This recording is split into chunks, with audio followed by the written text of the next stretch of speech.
മായ നനയ്ക്കാത്ത തുണിയുണ്ട് താ, മായ നനയ്ക്കാത്ത കൂർത്തുണിതാ. ഞാൻ അങ്ങ് ആന്ധ്രാപ്രദേശിൽ നിന്ന് വരുവാ അമ്മച്ചി. ആന്ധ്രാപ്രദേശിലോ? എന്താ? അമ്മ ഞങ്ങളുടെ വീടും പുരയുടെ ഒക്കെ വെള്ളം കേറി എല്ലാം ഒളിച്ചു പോയി അമ്മച്ചേ.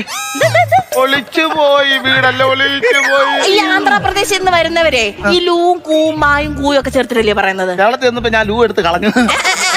ആന്ധ്രാപ്രദേശിൽ വെള്ളപ്പൊക്കം.